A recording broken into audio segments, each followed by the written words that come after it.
My name is Chloe, and my life has been turned upside down, not once, but twice. To understand how, I should start at the beginning. I was born to loving parents, Mark and Lisa Smith, in a small suburban town. My dad was a journalist, and my mom worked as a nurse. We weren't rich, but we were happy. Life was pretty normal until I turned 12, when everything changed. It was a rainy Tuesday evening, and my parents were driving home from a dinner party. I was at home with my grandma, watching a silly cartoon when the phone rang. I'll never forget the chill that rained down my spine as I heard my grandma's muffled sobs from the kitchen. The next few days were a blur. My mom had died on impact, and my dad had survived, but barely. When I finally saw him in the hospital, he was a shadow of the man I had known. His legs were crushed, and the doctors said he would never walk again. Chloe, he croaked, reaching for my hand. I'm so sorry, sweetie. I'm so sorry. I didn't understand why he was apologizing. It wasn't his fault. A drunk driver had crashed into their car. But as I grew older, I realized he was apologizing for what our lives had become, the struggles we would face, the mother I had lost, and the father he thought he could no longer be. Despite it all, my dad, Mark Smith, was stronger than he gave himself credit for. Once he was out of the hospital and settled into his wheelchair, he threw himself into his work.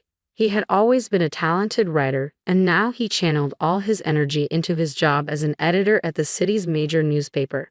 As I entered my teens, Dad made sure I had everything I needed. He encouraged me to join clubs, make friends, and have as normal a life as possible. But the truth was, I preferred spending time with him. We'd watch old movies, argue about books, and he'd help me with my homework. When it was time for college, Dad insisted I go away to school. You need to spread your wings, kiddo, he said. Don't worry about me. I'll be fine. I was hesitant but knew he was right. So, I went to State University, majoring in accounting. There, I met Jessica, who would become my best friend. Through Jessica, I met her second cousin, Michael. Michael was kind and funny, and he didn't bat an eye when I told him about my dad. In fact, when he first met Dad, they hit it off immediately, bonding over their shared love of classic rock. Your old man's cool, Michael told me later, and you're pretty amazing for taking care of him all these years. Inside, I glowed with pride. For the first time since the accident, I felt like maybe, just maybe, I could have a normal life. A life with love, laughter, and even a family of my own someday. After graduation, life seemed to fall into place. I landed a job at a local tax service, and Michael started working as a long-haul truck driver. We dated for 2 years before he proposed on a crisp autumn evening in the park where we had our first date. I was over the moon, but there was one thing I needed to make clear. Yes, Michael, I said, but I can't leave my dad. He needs me. Michael's face broke into a wide grin. I wouldn't have it any other way. We'll all live together. Your dad's apartment is big enough for the 3 of us, right? The wedding was small but beautiful. Dad insisted on wheeling himself down the aisle to give me away. There wasn't a dry eye in the house. As I stood there, hand in hand with Michael, I felt like I was living a fairy tale. But every fairy tale has its villains, and mine were my mother-in-law, Karen, and my sister-in-law, Emily. From the moment I met them, it was clear they didn't approve of me. So, your father is handicapped? Karen asked during our first meeting, her nose wrinkling as if she'd smelled something unpleasant. He's disabled, I corrected, trying to keep my tone neutral. But he works as an editor. How nice, she interrupted, clearly uninterested. Michael, darling, are you sure about this? There are so many nice girls from good families. I felt my face flush with anger and shame, but Michael jumped to my defense. Mom, Chloe's from a good family. Her dad's disability doesn't change that. I love her, and that's all that matters. That silenced Karen, but the disapproval lingered in her eyes. Emily, taking cues from her mother, was equally cold. After the wedding, true to his word, Michael moved in with Dad and me. Our life settled into a comfortable routine. I worked at the tax office. Michael was on the road for days at a time, and when he was home, we'd all have dinner together. But whenever Karen and Emily visited, the atmosphere in our home changed. They'd strut around like they owned the place, barely acknowledging Dad's presence. Once, I overheard Karen muttering to Emily, "It's a shame. Michael could have done so much better. Now he's stuck with this girl and her crippled father. What if they have children? Can you imagine the genes?" I was furious but bit my tongue for Michael's sake. I tried to keep the peace, but it was getting harder and harder. One evening, after a particularly tense visit from Karen and Emily, I broke down in tears, feeling utterly overwhelmed. Michael found me in our bedroom, sobbing uncontrollably. Hey, hey, he said softly, pulling me into his arms. What's wrong? Between hiccuping breaths, I managed to say, It's your mom and sister. They hate me. They think I'm not good enough for you because of Dad. Michael's expression hardened. That's ridiculous. You and your dad are my family now. If they can't accept that, it's their problem, not ours. His words provided some comfort, but I couldn't shake the feeling that this was just the beginning of our troubles with Karen and Emily. As the months passed, Michael's trucking business began to flourish. He was constantly on the road, crisscrossing the country in his big rig. I missed him terribly when he was gone, but I threw myself into my work at the tax office and spent my evenings keeping Dad company. One crisp autumn evening, while I was helping Dad into bed, Michael called. His voice crackled with excitement over the phone. Chloe, I've been thinking, he said. How would you feel about buying a townhouse? It would be easier for your dad to move around in a wheelchair, and he could spend more time outside. Plus, you could have a garden, something to keep you busy when I'm on the road. The more he spoke, the more I warmed to the idea. I glanced at Dad, who was pretending not to eavesdrop. What do you think, Dad? I asked, putting the phone on speaker. Dad's eyes lit up. A garden would be nice, he admitted, and it would be easier to get outside. That settled it. Over the next few weeks, we threw ourselves into house hunting. We finally found the perfect place, a spacious townhouse with wide doorways, a roll-in shower for Dad, and a beautiful backyard. Taking out a mortgage was daunting, but with Michael's income, my salary, and the rent from Dad's old apartment, we managed to make it work. We moved in on a sunny spring Saturday, and I'll never forget the look on Dad's face as he wheeled himself out onto our new patio. This is perfect, sweetie, he said, his eyes moist with gratitude. Thank you. The next few months were idyllic. We settled in, making the place our own. I planted a small vegetable garden, and Dad would sit outside for hours, soaking up the sun and fresh air. Then came the housewarming party. We invited friends, colleagues, and yes, Karen and Emily. The party was in full swing when they arrived, fashionably late as usual. They sauntered in, eyeing everything with barely concealed envy. As we moved through the house, I could see the wheels turning in Karen's mind. When we reached the master bedroom, she turned to me with a sly smile. You know, Chloe, she said, her voice low, this would be perfect for Michael and me. Why don't you send your father to a nursing home so I can move in here? I felt as though I'd been slapped. Excuse me.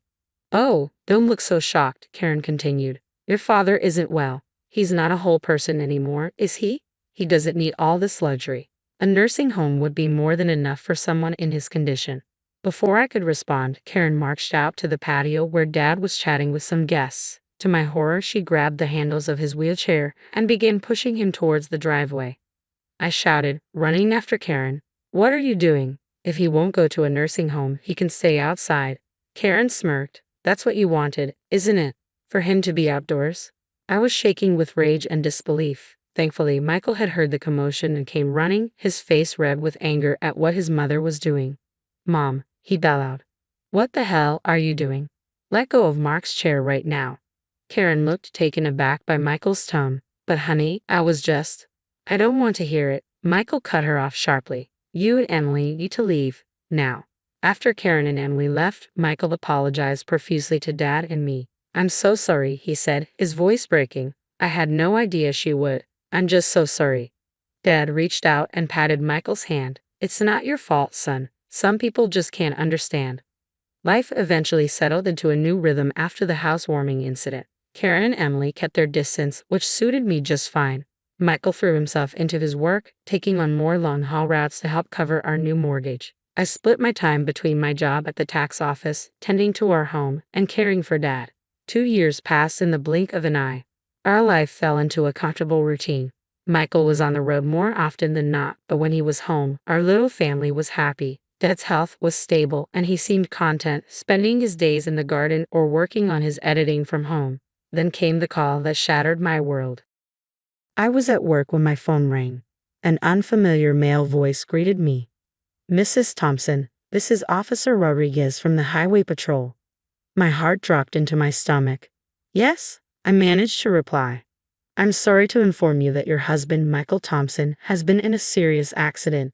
The rest of the conversation was a blur. Words like head-on collision and didn't make it floated around me, but I couldn't process them. It wasn't until I heard myself thanking the officer and hanging up that reality began to sink in. Michael was gone. The next week passed in a haze of grief and disbelief. I moved through the motions of planning the funeral like a robot, barely able to grasp what was happening. The day before the service, I steeled myself and called Karen. I wanted her to hear about her son's death from me, not from some impersonal newspaper obituary. "Hello," Karen's sharp voice answered. "Karen, it's Chloe," I said, my voice trembling. "It's about Michael. He's gone. There was an accident."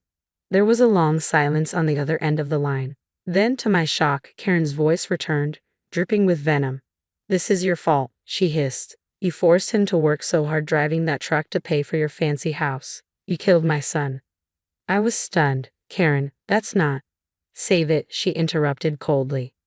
"I expect you to give him the best funeral money can buy, but don't expect a penny from us. You made your bed, now lie in it." The line went dead. I stood there, phone in hand, tears streaming down my face. How could she be so cruel? How could she blame me for this? The day of Michael's funeral dawned gray and drizzly, perfectly mirroring my mood. The church was packed. Michael had been well liked in the community, and it seemed like half the town had come to pay their respects. After the service, as people filed past to offer their condolences, I was struck by the absence of Michael's mother and sister. They hadn't even bothered to show up for their own son and brother's funeral. Dad reached out and squeezed my hand. "They're lost, sweetie. We're family, and we'll get through this together." As we pulled into our driveway, something seemed off. The lights were on in the house, which was strange because I was sure I turned everything off before we left. "Did you leave any lights on, Dad?" I asked, frowning. He shook his head. "No, I don't think so." As we got closer, I could see movement inside the house. My heart started racing. Were we being robbed on the day of Michael's funeral? No less. I helped Dad out of the car and into his wheelchair, my mind racing. Should I call the police? But as we approached the front door, I heard familiar voices inside, and my blood ran cold as I recognized them. I pushed open the door to find Karen and Emily in our living room, surrounded by boxes and pieces of furniture. "What the hell is going on here?" I demanded, my grief momentarily forgotten in the face of this outrageous intrusion. Karen turned to me, her face a mask of false sympathy. "Oh, Chloe dear, we're just helping you pack up. After all, you can't possibly afford to keep this place now that Michael's gone." I was speechless. Emily chimed in, her voice sickeningly sweet. "Don't worry, you can go back to your father's apartment. It's cozy." The rage inside me surged. "Get out," I said, my voice low and dangerous. "Get out of my house right now." Karen had the audacity to look offended. "This house belongs to us now. All of Michael's property does. We're his family, after all." "Like hell you are," I exploded. "Where were you today at his funeral?" "Oh, that's right, you couldn't be bothered to show up." Karen waved her hand dismissively. "We were busy making arrangements. Now be a good girl and start packing. We'll meet you out by tomorrow." I couldn't believe what I was hearing.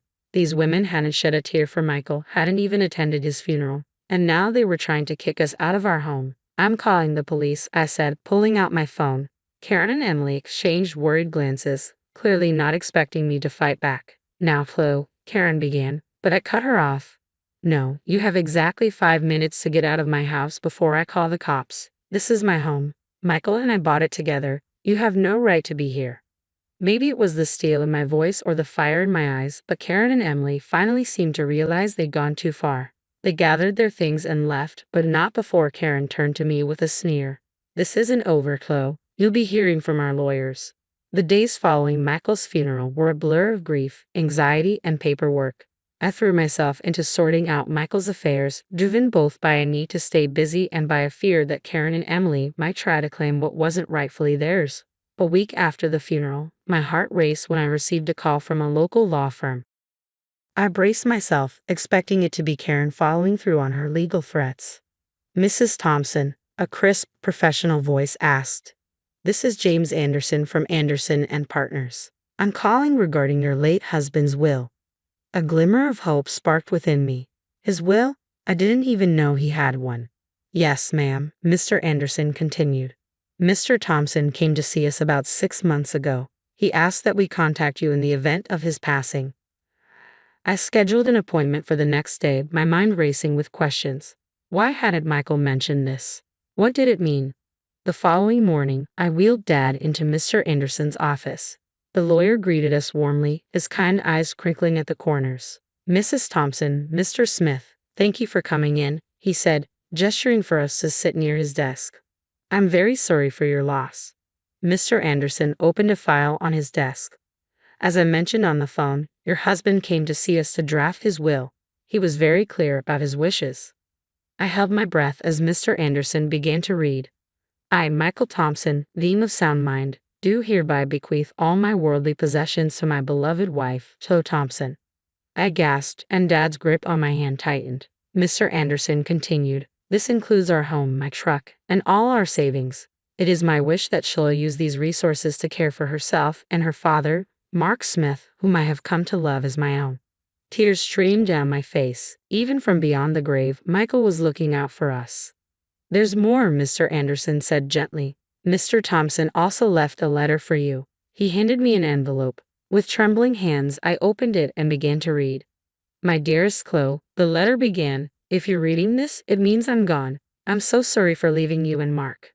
Please know that you two were the best thing that ever happened to me. I made this will because I knew how my mother and sister can be. I didn't want to worry you, but I needed to make sure you and Mark were protected if anything happened to me. You're my real family, Chloe. You and Mark, not them. Take care of each other. Live your lives to the fullest and know that I'll always be watching over you. All my love, Michael. The words were a balm to my aching heart, a final act of love from Michael, assuring us that we were never alone. I clutched the letter to my chest, tears streaming down my face. Dad, too, was crying, his weathered hand gently patting my arm in silent support. Mr. Anderson gave us a moment to collect ourselves before speaking again. Mrs. Thompson, there's one more thing, he began. Your husband's truck was insured. Given the circumstances of the accident, the insurance company will be paying out the full value of the policy. I looked up, sniffling. What does that mean? It means, Mr. Anderson said with a reassuring smile, that you'll be receiving a substantial sum, enough to pay off your mortgage and then some. As we left the lawyer's office, I felt a tremendous weight lift from my shoulders. We were going to be okay. Michael had made sure of it. When we pulled into our driveway, I noticed a familiar car parked on the street. My heart sank as I recognized Karen's sleek sedan. Oh no, I muttered. What now? Sure enough, Karen and Emily were waiting on our front porch. But this time, I wasn't afraid. With Michael's letter in my pocket and his love in my heart, I felt a newfound strength. Chloe, Karen began, her voice dripping with false sweetness. We need to talk about Michael's estate. I stood tall, meeting her gaze unwaveringly. No, Karen, I said firmly, we don't.